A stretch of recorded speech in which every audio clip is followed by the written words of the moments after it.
अरे रे, याला पण आत्ताच तुटायचे होते. कुर्तीच्या गळ्यातील हुकमधून अडकलेला दुपट्टा काढण्याचा प्रयत्न करत असताना हुक तुटला होता. ती आधीच नाराज असलेली आणखीनच चिडली होती, कारण दारावरची टकटक वाढली होती. ही आदिती असेल. ही मुलगी क्षणभरही श्वास घेऊ देत नाही. वैतागून तिने दुपट्टा तिथेच टाकला आणि दार उघडायला गेली. आज पप्पा बाहेर गेले होते. तिला एकटीला कंटाळा आला होता, म्हणून तिने शेजारच्या आदितीला यायला सांगितले होते. तिने थोड्या वेळानंतर यायला सांगितले होते. दार उघडले तर तिच्या हृदयाचा ठोकाच चुकला. सुयश समोर उभा होता. तू? हो, मीच आहे. तू संध्याकाळी ये. ती घाबरली होती. काकूंच्या बोलण्याने ती घाबरली होती. का? तो हल्ला नाही. त्याला हीच अपेक्षा होती. ते मी. हो, मला अतिथीबरोबर जायचे आहे. ती येईलच. तिने निमित्त काढले. ठीक आहे, मी पण तुझ्यासोबत तिची वाट बघतो आणि तुझ्याशी बोलणं पण होईल. तो तिला दारातून बाजूला करून आत आला होता. अंगणात कॉटवर बसून त्याने तिच्याकडे भावनेने भरलेल्या डोळ्यांनी पाहिलं होतं. जेव्हा तिला त्याची नजर तिच्यावर जाणवली, तेव्हा ती शहारली. तिला जाणवले की तिला तर तुटलेल्या हुकची आठवणही नाही. तिने पटकन हाताने त्या जागी कुर्ती पकडली आणि दुपट्टा उचलला आणि खोलीत निघून गेली. 5 मिनिटांनी नीट करून ती बाहेर आली आणि तिच्या या कृतीवर तो निरगसपणे हसला होता. तू घरी येत नाहीस. आजी तुला मिस करत होती. आज 23 दिवस झाले, पण तू तोंड दाखवले नाहीस, त्याने विचारले. तुझ्या उटपटांग वागण्याने आणि बोलण्यामुळे मी आले नाही. माहीत नाही काय उलटपुलट विचार चाललेले आहेत तुझ्या मनात. तुझ्यामुळे मला आजीला भेटताही येत नाही. तीही न डगमगता बोलली. कोणते उलटे-पालटे विचार? त्याने काही माहीत नसल्यासारखे विचारले. हा फालतू प्रेमाचा फितूर आजकाल तुझ्या मनात चालला आहे. हे फालतू नाही प्रीती, हे सत्य आहे. मी तुझ्यावर खरंच प्रेम करायला लागलो आहे. आताच नाही तर माहीत नाही कधीपासून. जेव्हापासून मला प्रेम कळले तेव्हापासून मी तुझ्याशिवाय दुसरा कोणाचाही विचार केला नाही. तो तिच्या डोळ्यात गंभीरपणे पाहत म्हणाला. चेहरा क्षणभर आग बबूला झाला होता. त्याच्या डोळ्यांची उष्णता तिला सहन होत नव्हती. सुयश, असं बोलू नकोस. हे चुकीचं आहे. मी तुझ्यापेक्षा वयाने खूप मोठी आहे. माझ्या मनात असं काही नाही. माझ्यासाठी तू अजूनही तोच छोटा सुयश आहेस, ज्याला मी पहिल्यांदा भेटले होते. तिने त्याला समजवण्याचा प्रयत्न केला. मी तुझ्यापेक्षा कोणत्याही अँगलनी छोटा नाही. मी तुझ्यावर खूप प्रेम करतो. तुला समजून घेतो, स्ट्रॉंग आहे आणि माझ्या मजबूत बाहूंमध्ये तुला सुरक्षित वाटेल. मी फक्त तुझा आहे, अफेअर्सवाला प्लेबॉय नाही. तिने बोललेला प्रत्येक शब्द न शब्द त्याने पुन्हा बोलला होता. तिला धक्काच बसला होता. त्याच्याकडे पाहिलं तर तो तिच्याकडेच खोडकर नजरेने पाहत होता. आणि आता मी तुझ्यासाठी आधीचा यश नाही, नाहीतर तू माझ्याशी खोटं बोलली नसते की तुला अदितीबरोबर जायचे आहे. मी नकार देत होते कारण पप्पा घरी नाही आणि मी एकटी आहे. हे सांगताना तिने ओठ चावले. त्याच्या खेळकर स्वभावावर नियंत्रण ठेवणे तिच्यासाठी कठीण होते. तेच तर, काका घरी नसतानाही मी याआधी येत होतो, पण त्यावेळी तू मला स्वतः फोन करायची. घरीच नाही तर तुझ्या खोलीतही आपण एकटेच बसलो. आता तुला माझी भीती वाटू लागली आहे. मी तुला घाबरत नाही, खरंच. मग त्या दिवशी आंब्याच्या झाडाखाली तू मला का घाबरलीस? याआधी कधी भिजल्यानंतर तू दुपट्टा छातीवर पसरवला नव्हतास.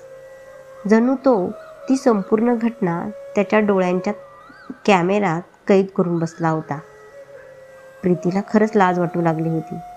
तिने स्वतःला मुश्किलतेने सावरून ठेवले होते आणि आज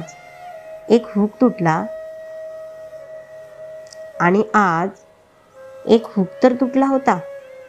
काही दिसत नव्हते. मग हाताने गळा पकडून आत का गेलीस? त्याचे डोळे शरारतीने चमकत होते. प्रीती गप्प बसली होती. तो इतक्या ओपनली बोलेल याची तिला कल्पना नव्हती. तो खूप शांत मुलगा होता. तीच त्याच्यासमोर बडबड करत असायची आणि त्याने यापूर्वी कधीही तिच्याकडे चुकीच्या नजरेने पाहिले नव्हते. बस, या सर्व गोष्टी सांगतात की मी आता तुझ्यासाठी आधीसारखा राहिलो नाही. आपल्यात खूप काही बदलले आहे. लहानपणापासून ते प्रौढत्वापर्यंत मैत्रीच्या खूप पुढे आलो आहोत आपण. तो उभा राहिला होता. मी तुझ्यापेक्षा वयाने मोठी आहे सुयश. तीही उभी राहिली होती. कसे? फक्त वयानेच ना, पण इतर सर्व बाबतीत मी तुझ्यापेक्षा मोठा आहे. वयाचा फरक खूप मोठा आहे आणि मग हा फरक वाढतच राहतो. आज तुला काही फरक पडत नाही याचा, पण उद्या लोक जेव्हा याबद्दल बोलतील तेव्हा तू त्यांना कसे सामोरे जाशील? आणि कदाचित तू करशील, पण मला हे सर्व ऐकवणार नाही. मी याचा विचार करू शकत नाही, कधीच नाही. ती कोणत्याही प्रकारे कन्व्हिन्स होत नव्हती. तू हे लोकांमुळे करत आहे. माहीत नाही सुयशला, पण माहीत नाही सुयश, पण मी स्वतःही असाच विचार करत आहे. माझ्या मते वयानुसार शहाणपण आणि मॅच्युरिटी येते. आपण योग्य निर्णय घेण्यास सक्षम होतो. आणि मला वाटते की हे तुझे अट्रॅक्शन आहे, दुसरे काही नाही. जेव्हा तू माझ्यापासून दूर राहशील तेव्हा काही वेळाने तूच तुझ्या मूर्खपणावर हसशील. माहीत आहे का, सगळेजण म्हणतात की लग्नानंतर मुली बेबी झाल्यावर आणखी मोठ्या दिसतात. नेहमी बोलता बोलता ती जास्तच बोलायची. हा हा हा, अच्छा, तर तू बेबीपर्यंत पण पोचली आहेस. यार, मी इतका पुढचा विचार तर केला नव्हता. तिच्या बोलण्यावर तो हसला. अजून बालिशपणा गेला नव्हता तिचा, आणि पाहो तेव्हा मोठी असल्याचं दाखवत होती. ते तर बस ऐकलं होतं मी. फालतू विचार करण्याची गरज नाही. ती अनैच्छिकपणे लाजली पण रागाने बोलली. ठीक आहे, ठीक आहे, मी काही विचार करत नाहीये. पण तू जे बोलत आहेस त्याच्याशी मी पूर्णपणे सहमत नाही. मी तुझ्यापेक्षा जास्त मॅच्युअर आहे आणि माझ्यावर विश्वास ठेव. माझ्या आयुष्यात येण्याचा तुला कधीच पश्चाताप होणार नाही, माझी जोडीदार म्हणून. तो तिच्यासमोर उभा राहिला आणि तिच्या डोळ्यात पाहू लागला. मी तुला त्या भावनेने कधीच स्वीकारू शकणार नाही. ती मान्य करणार नव्हती. प्रीती, त्या भावनेने मला तुझ्या जवळ तर येऊ दे. मग बोल की. सुयश, प्लीज तुझ्या मर्यादा ओलांडू नकोस. तिचा चेहरा रागाने लाल झाला होता. मी कोणतीही मर्यादा ओलांडलेली नाही प्रीती, आणि ओलांडणारही नाही जोपर्यंत मला तो अधिकार मिळत नाही. तो आणखी जवळ आला होता. तुला लाज वाटली पाहिजे सुयश. हे सगळं बोलताना ती काही बोलायच्या आधीच दार उघडलं होतं आणि अदिती आत आली होती. सुयशने आपली पावले मागे घेतली होती. अदितीने बारीक नजरेने दोघांकडे पाहिलं होतं. ती आल्यानंतर दोघेही नेहमीप्रमाणे बोलू लागले होते आणि 5 मिनिटांनी तो निघून गेला होता. आज राघवेंद्रजी खूप खुश होते. त्यांना एक मुलगा आवडला होता आणि 2 दिवसांनी ते प्रीतीला बघायला त्यांच्या घरी येणार होते. हे ऐकून प्रीतीला फारसा आनंद झाला नाही.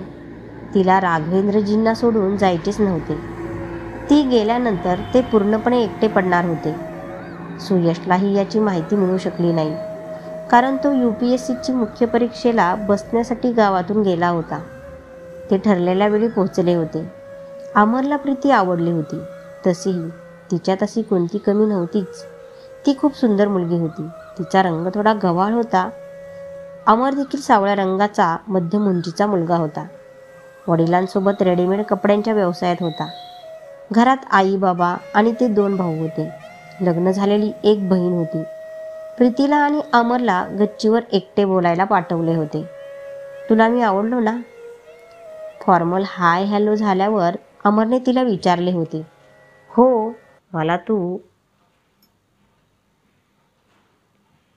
आवडला नाही असे नाही. पहिल्या भेटीत लगेच पसंत नापसंत कसं सांगता येईल? ती स्पष्टपणे बोलली होती. मग काय तुला दुसरा कुणी आवडतो का? नाही, माझा या सगळ्या गोष्टींवर विश्वास नाही. मला वाटते आवडीनिवडी, प्रेम सगळं काही लग्नानंतरच छान वाटतं. जणू कोणाची तरी छबी येऊन थांबली होती तिच्या नजरेत. तिने नजर खाली केली होती. अमरने तिच्याकडे बारकाईने पाहिले. पीच कलरची कुर्ती घालून ती खूप सुंदर दिसत होती.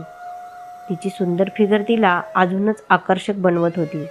कमरेपर्यंत येणारे केस तिने मोकळे सोडले होते. त्याच्या डोळ्यात ती भरली होती. ती त्याला आवडली होती. तो खाली आला आणि त्याच्या बाजूने हो म्हणाला. आणि अशा प्रकारे तिचे अमरशी नाते पक्के झाले होते. ते लोक शगुन देऊन निघून गेले होते. राघवेंद्रजी खूप खुश झाले. हे नाते मोठ्या अडचणींनी जमले होते. त्यांनी स्वतःच्या मर्जीने लग्न केल्यामुळे प्रीतीचे लग्न ठरत नव्हते, कारण प्रीतीची आई त्यांच्या जातीतली नव्हती. ती एक अनाथ मुस्लिम मुलगी होती आणि जिच्यावर राघवेंद्रचे प्रेम होते आणि सर्वांची नाराजी स्वीकारून तिच्याशी लग्न केले होते. ही गोष्ट राघवेंद्रच्या आईवडिलांच्या मृत्यूनंतर फक्त राघवेंद्र आणि त्यांच्या 2 भावांनाच माहीत होते. प्रीतीलाही याची माहिती नव्हती.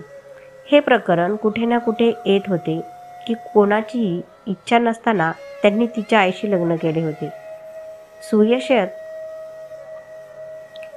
सुयश, एक काम कर, राघवला भेट. प्रीतीचं लग्न ठरलंय. पुढच्या आठवड्यात एंगेजमेंट आहे. तो एकटा काय करणार? तू इतका चांगला मित्र आहेस तिचा. एकत्र राहून सगळी कामं करून घे. नाश्ता करत असलेल्या सुयशला आजी म्हणाली. नातं? एंगेजमेंट कधी झालं? त्याच्या बोलण्यात आश्चर्य होते. कालच आले होते मुलाकडचे. तू इथे नव्हतास. नाहीतर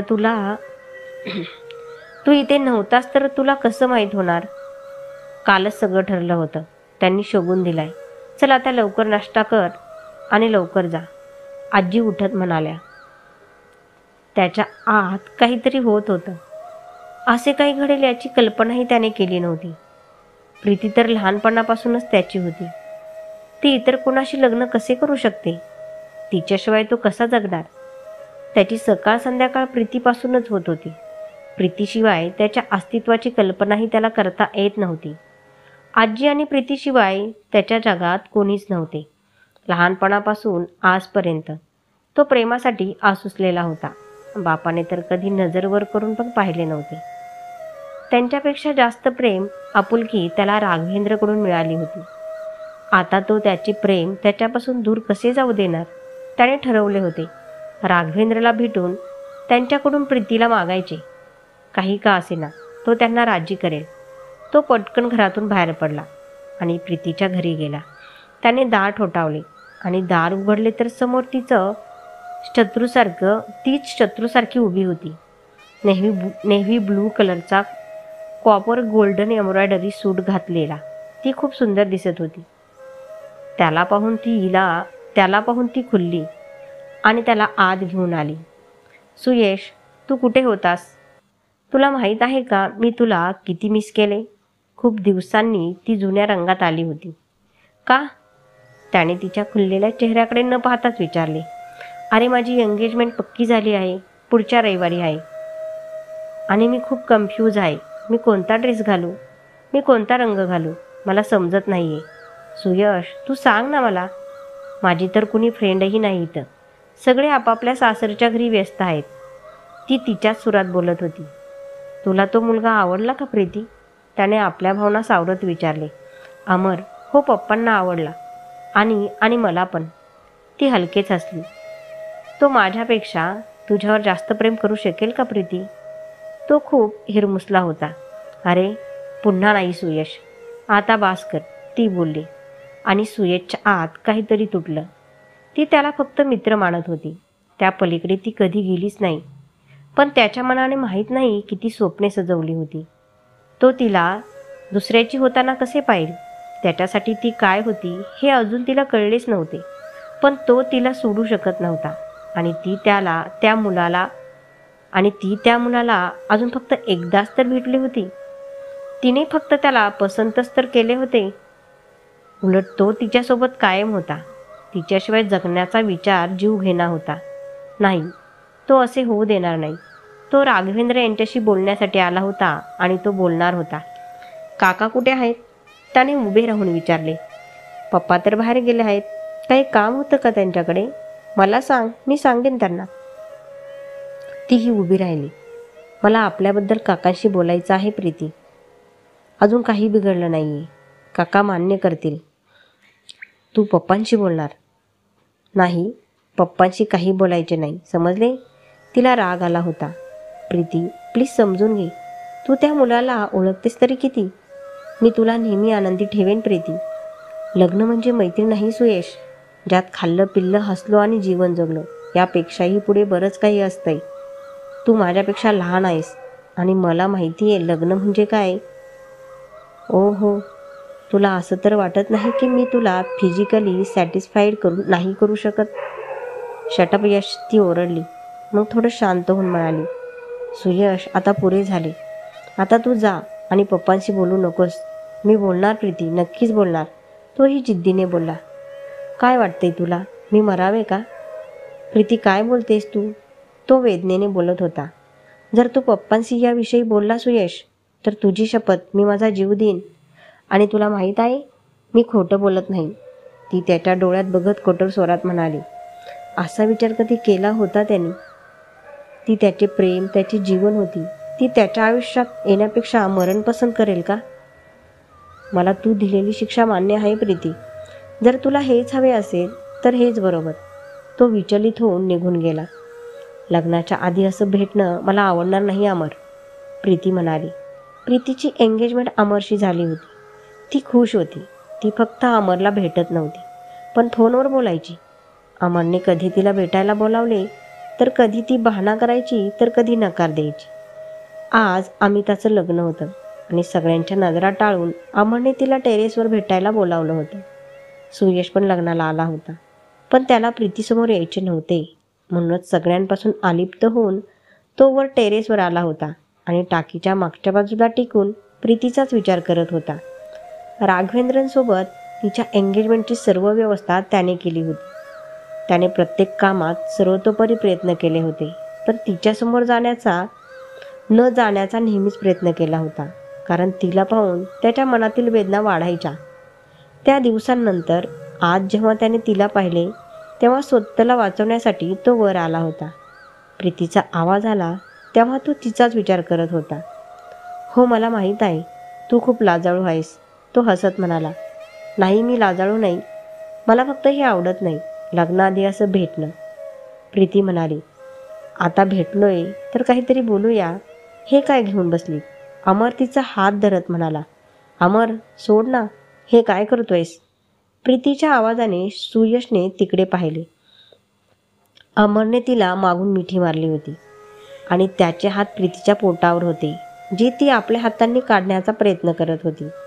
प्रीती, मला एक किस दे. अमरने त्याचे होठ तिच्या मानेवर ठेवले होते. अमर, प्लीज मला सोड. हे बरोबर नाही, सोड. तिच्या स्वरात आणि चेहऱ्यावर नाराजी होती. सुयशला सहन करणे कठीण होत होते. त्याने स्वतःवर कसे तरी नियंत्रण ठेवले होते.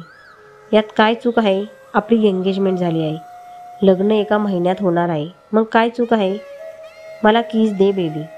अमर आधी रागाने आणि मग तो स्वर मऊ करणाऱ्या स्वरात म्हणाला आणि स्वतःला मोकळं करून घेतलेल्या तिला परत स्वतःकडे ओढले. अमर, लग्नाला फक्त 1 महिना बाकी आहे, त्यानंतर मी पूर्ण तुझी होईल. तिने त्याला रोखण्याचा प्रयत्न केला, पण तो जणू काही ऐकतच नव्हता. त्याच्या हाताने तिला इकडे तिकडे स्पर्श करायला सुरुवात केली होती. प्रीतीला या सगळ्याचं खूप वाईट वाटत होतं. ती त्याला थांबवण्याचा प्रयत्न करत होती आणि स्वतःला सोडवण्याचा प्रयत्न करत होती, पण तो काही थांबतच नव्हता. बाजूला हो अमर. ती त्याला झटकून बाजूला झाली होती आणि निघणारच असताना अमरने तिला पुन्हा ओढले. प्रीती, तू असं का करतेस? चल, एंगेजमेंट झाल्यावर मागत आहे, तोही एक किस मागतोय. लोक सगळं मागतात आणि त्यांना मिळतं पण. तो तिचा किस घेण्याचा प्रयत्न करत रागाने म्हणाला. तेवढ्यात एक मोठा कर्कश आवाज आला आणि अमर गालावर हात ठेवून मागे सरकला आणि प्रीती तोंडावर हात ठेवून आश्चर्याने आणि अस्वस्थतेने त्याच्याकडे पाहू लागली. तिने अमरला थप्पड मारली. यावर तिचा विश्वासच बसत नव्हता. तू हे बरोबर केले नाहीस, अजिबात बरोबर केले नाहीस. या थपडीचे प्रतिध्वनी तुला ऐकू येतील. तो तिच्याकडे बघत म्हणाला. सॉरी अमर, मला खरंच माफ कर. अमर, माझं ऐक. अमर, मला माफ कर. तिने अमरला थांबवण्याचा प्रयत्न केला, पण तो लाल गाल धरून पटकन खाली गेला आणि प्रीती तिथेच बसली. ती काही वेळ डोकं धरून तिथेच बसली. मग स्वतःवर नियंत्रण ठेवलं आणि आजूबाजूला पाहिलं. मी आता काय करू? मी फोनवर सॉरी बोलेन, ती स्वतःशीच म्हणाली आणि उठून निघून गेली.